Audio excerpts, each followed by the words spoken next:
Welcome to Democracy Now!, democracynow.org, the War and Peace Report. I'm Amy Goodman. Israel continues to bomb Gaza, killing 51 Palestinians in 24 hours. 2 missiles struck Al-Falah school in Gaza City, which had been converted into a shelter for hundreds of displaced people.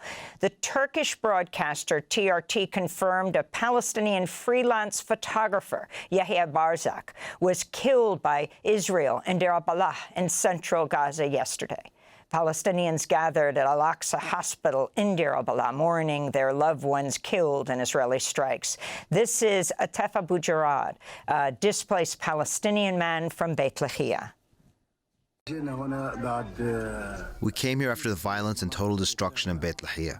We've been informed by the Israeli army to head to safe places in these areas, specifically in Deir al-Balah. But unfortunately, the Israeli war machine refuses to do anything but bombard very innocent lives that have nothing to do, near or far, with any type of weapon or resistance. Unfortunately, I speak with complete clarity that there is no safe place in the Gaza Strip. Meanwhile, the global Samud Flotilla says its fleet has sailed into the high-risk zone and is about 118 nautical miles from Gaza. Spain and Italy have sent ships to sail with the flotilla to ensure its passage, but Italy said it would stop tracking the flotilla as of yesterday. David Adler of Progressive International, one of the activists who's on the flotilla, posted on X his final letter, he called it, writing, quote, "Last night, several Israeli naval ships menaced our convoy. They attacked our vessels, intimidated our crew, and disabled our communications. We recognize these tactics from previous flotilla missions. We know that they are the precursor to what we have long feared, illegal Israeli abduction in international waters," Adler wrote. Speaking to reporters yesterday, President Trump said he's giving Hamas 3 or 4 days to respond to a ceasefire deal to end Israel's war on Gaza, and warned that the group will, quote, "pay in hell," unquote, if it rejects this proposal. Meanwhile, Axios is reporting that Egypt and Turkey are urging Hamas to accept the ceasefire deal. Qatari Prime Minister Mohammed bin Abdurrahman Al Thani and Egyptian intelligence chief Hassan Rashad reportedly met with Hamas leaders in Doha Tuesday, along with the Turkish intelligence director, Ibrahim Kalin. Meanwhile, in Israel, parents of soldiers marched alongside the relatives of hostages Tuesday in Tel Aviv, calling for the end to the war on Gaza. The protesters marched with a banner urging President Donald Trump to make it happen. Here's Elat Feller-Memon, the mother of an Israeli soldier. We stand here with the mothers of the hostages because the mothers of Israel are as one. We stand with them until everybody are at home, the soldiers, the civilians, everybody. We want to end this war. We want our children back home. A federal judge in Boston has ruled the Trump administration unlawfully targeted non-citizens for their pro-Palestinian activism by threatening to deport them. The judge called the case, quote, "perhaps the most important ever to fall within the jurisdiction of this district court."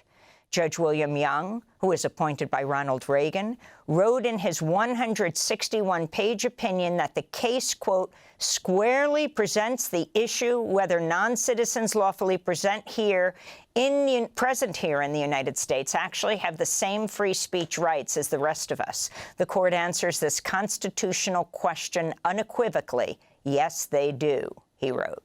Judge Young also blasted ICE in his ruling, saying, quote, "ICE goes masked for a single reason, to terrorize Americans into quiescence.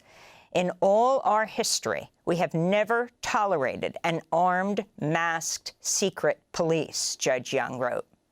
The Knight First Amendment Institute represented the American Association of University Professors and the Middle East Studies Association in the case and argued that the government's targeting of Mahmoud Khalil, Rumeysa Ozturk, Mohsen Madawi, Badar Khan Suri, and Yun Seo Chung suppressed speech on college campuses.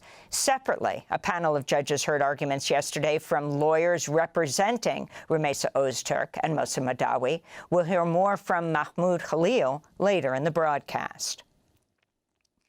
In an unprecedented and highly unusual gathering, President Trump and Defense Secretary Pete Hegseth addressed 800 top military generals and admirals flown in from around the world for the meeting in Quantico, Virginia.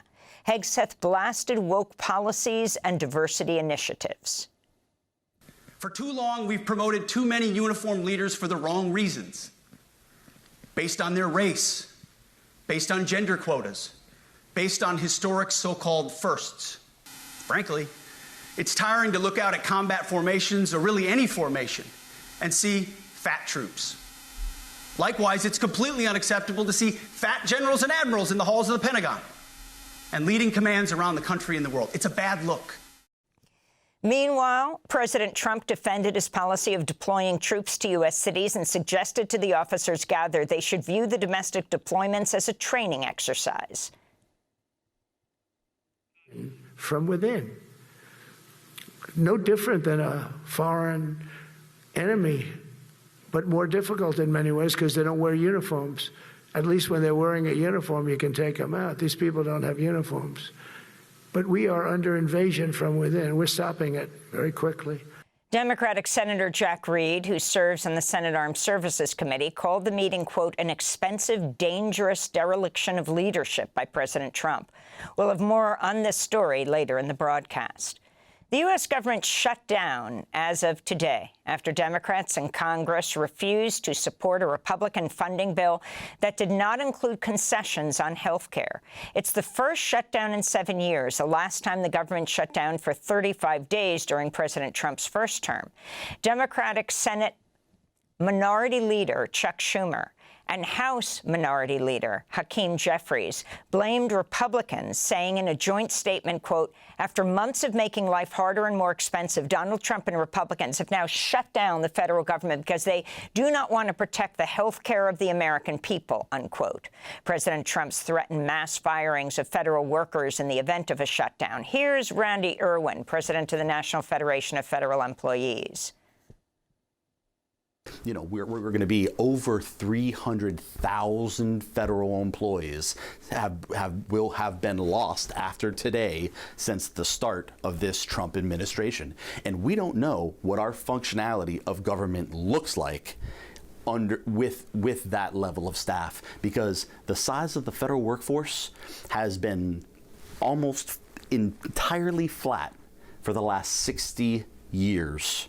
In New York, a journalist was hospitalized after masked federal agents assaulted a group of reporters documenting ICE arrests outside immigration court at 26 Federal Plaza in downtown Manhattan.